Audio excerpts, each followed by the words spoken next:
لوگوں سے انٹروڈکشن کرانا یہ بےمانی ہوگی. آپ جان چکے ہوئے کہ میں جس شخصیت کی بات کر رہا ہوں مفتی قبض اللہ صاحب. مفتی صاحب اور بھی موضوعات ہیں ان پر ہم گفتگو کریں گے. کل سے ہم دیکھ رہے ہیں کہ بٹگرام میں جمعیت علماء اسلام ایک عظیم شان کانفرنس ہوتا ہے جو بٹگرام کی تاریخ میں سب سے بڑا کانفرنس سمجھا جا رہا ہے. اگر اس کی کامیابی کو ایک طرف ہم دیکھتے ہیں دوسری طرف انصار الاسلام کی جانب سے آپ کے ساتھ جو رویہ رکھا گیا ہے سوشل میڈیا پر ہم دیکھ رہے ہیں کہ اپنے تو اپنے ہیں جو پرائے ہیں وہ بھی اس بات کو لے کر اس پر شدید غم و غصے کا اظہار کر رہے ہیں. تو اس پر آپ کیا کہیں گے؟ بسم اللہ الرحمن الرحیم. میرے خیال میں یہ کوئی سازش ہے، اس لیے کہ کانفرنس سے جلسہ بھی بہت مشکل سے ہوتا ہے. اس کے لیے کارکن بہت زیادہ محنت کرتا ہوں. پھر ہم کارکن کی خواہش ہوتی ہے کہ وہ جلسہ اس کے اقتباسات یا مولانا فضل الرحمان صاحب کے کلپس چلتے رہے. یہاں پتہ نہیں سالار صاحب نے ایسی غلطی کر لی کہ سوشل میڈیا پر یہ بات چل رہی ہے اور جلسے کی اصل مقاصد کی باتیں نہیں چل رہی. تو اس پہ زیادہ کمنٹ نہیں کروں گا. ہمارے بڑوں کو اس کا پتہ نہیں ہے. میرے اینڈ پر یہ ہے کہ ہم نے پہلے سے طے کیا تھا کہ ہم اسٹیج پر نہیں جائیں. ہمارے یہاں ضلعی جماعت جو ہے وہ ان کا نظم کمزور ہے. مجھے کسی نے بتایا کہ 12 اختیار کر لیے. ہم نے پوری معاشرے کے اندر کام کیا. بالا کوٹ اور پتھر معاشرے سٹی اور اگی سے تقریباً ہماری 110 پر پہنچا. جو گاڑی میرے ساتھ جا رہی تھی وہ اگی کی راہ سے جا رہی تو وہ گاڑی میرے ساتھ تھی. ایک جگہ سالانہ نے کہا کہ ان کو آپ موڑ دیں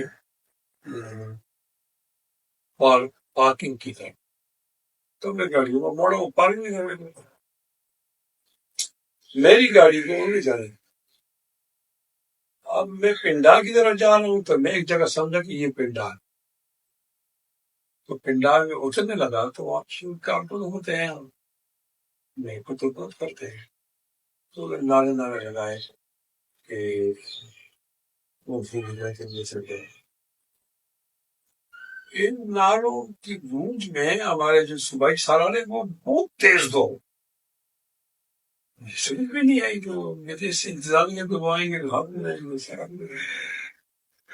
ایسا نہیں کیوں منہ سے ہو گیا کا اور کچھ منہ سے کچھ کہہ رہے ہیں کیا کہہ رہے جا رہے ہیں کیا یہ کہہ رہے تھے. اور آتے ہوئے انہوں نے بڑبڑ کی اور ہمیں دھکا دی. دھکے سے گرا تو نہیں لیکن متاثر ہو گئے. ساتھی سے اس کے فوراً اگلے مرحلے پر انہوں نے ایک آدمی سے کاشف لیا اور بتایا. یہ تمام باتیں 1.5 منٹ میں ہوئی. ہم بہت حیران ہوئے یہ کیوں ہوا کیوں قتل ہو گئے. تو اتنا خیال تھا کہ وہ مجھے جبریت السلام کا نہیں سمجھتا تھا. نسل دیر کا اس میں بھولا بھی سمجھے سفید کروا عالم تو سمجھے. یہ رویہ تو بالکل بادشاہوں کا بھی نہیں ہے. اگر وہ رویہ اختیار نہ کرتا تو آج سوشل میڈیا پر کانفرنس سے کامیابی بس یہ ہوگا. میں تو جیسے ہی اس نے کو کرتا نہیں تو وہاں پر ایک ایسے جو ہے وہ دوڑے اور انہوں نے کہا پتہ ہے کس کو دکھا رہا ہے تانگے یہ کون بتایا پکڑا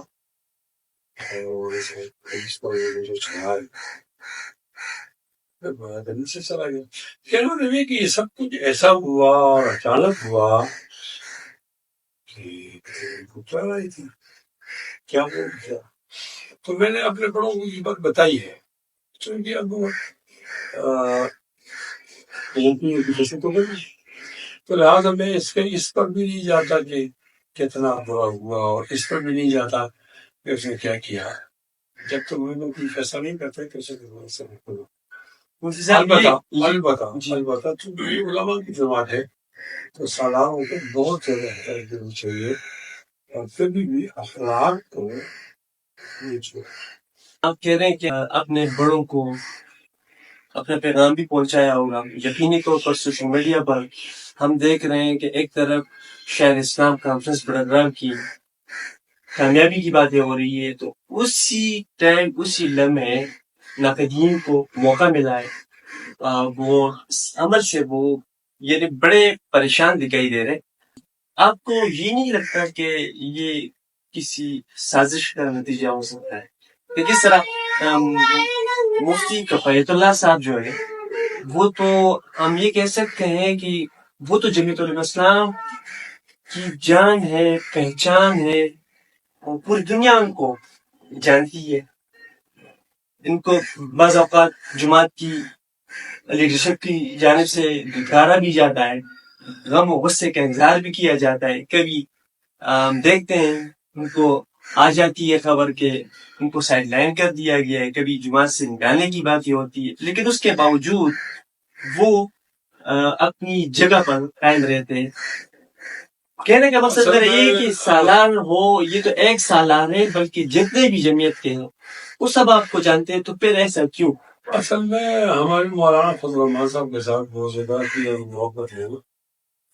جمعیت علماء اسلام کے ساتھ یہ ہے تو ہم تو ایک فکر کی بنیاد پر اس بات کی ہے. تو زندگی کے نشے و فراز میں ایسی پیشکشیں ہو جاتی ہے، ڈرایا بھی جاتا ہے، خوف دلایا جاتا ہے، لالچ دی جاتی ہے، لیکن اللہ تعالیٰ نے ہم استقامت دی ہے. اب جس طرح کوئی کیس عدالت میں ہوتا ہے نا، اس میں تبصرہ کرنا مناسب نہیں ہوتا. جی، تو میں بھی اس کا تبصرہ بطور ایک صحافی یہ سوال کرنے کا حق رکھتا ہوں. ہم دیکھتے ہیں کہ جمعیت علماء اسلام کے بہت سارے اکابر جنہوں نے بڑی قربانیاں دی اس جماعت کے لیے، کچھ اس میں سے ہیں کہ وہ دنیا سے رحلت فرما گئے ہیں، اور کچھ اب بھی زندہ ہیں. مولانا شرانی صاحب کو دیکھ لیں، مولانا نصیر، یہ لوگ چلے گئے، انہوں نے اپنے لیے ایک نئی راہ لے لی. آپ کیوں یہاں بیٹھے ہوئے ہیں؟ بار بار آپ کو جماعت کے جو قائدین ہیں ان کی جانب سے سائڈ لائن لگانے کی کوشش کی جاتی ہے، بلکہ لگایا جاتا ہے، اور آپ پھر بھی ایک ضد پہ قائم ہے کہ بھائی رہنا ہے تو جمعیت میں. انسان ہر ایک کافر کی اپنی شناخت ہوتی ہے، تو نظریاتی اور انقلابی کافر ہوتا ہے، وہ پارٹی نہیں کرتا. اب پارٹی میں اچھے حالات بھی آتے ہیں اور خوشگوار حالات بھی آتے ہیں، تو اس کو مرد بحران ہونا چاہیے، کھڑا رہنا چاہیے. میں کہتا ہوں کہ آپ نے جن حضرات کا نام لیا میں سب کا احترام کرتا ہوں، لیکن یہ کہ میں اپنے فیصلے کو ٹھیک سے میری درخواست ہوگی کہ اس موضوع کو اگر آپ تجزیہ کریں میں اس کو مزید کمی نہیں کر سکتا ہے، اس لیے کہ میں بہت صبر بھی کرتا ہوں، احتیاط بھی کرتا ہوں، تو وہ آپ کے اس جواب کا فل جواب تو نہیں دے سکوں گا، تو پھر مجھے پتہ نہیں ہے. آپ کا تو اندازہ ہوگا کہ اللہ تعالیٰ نے مجھے اتنا بڑا اللہ کا کرم ہے کہ آج تک کوئی اینکر یا کوئی پینلسٹ وہ مجھ سے جیت نہیں سکے. اب آپ سوال ایسے کریں اور وہ سوال پارٹی کے معاملات پر ہوں اور میں جواب نہ دے سکوں، تو میں اس پہ کمنٹ نہیں کروں گا. آپ کے آنے کا شکریہ. اور موضوعات آپ بات کرتے تھے. آج کل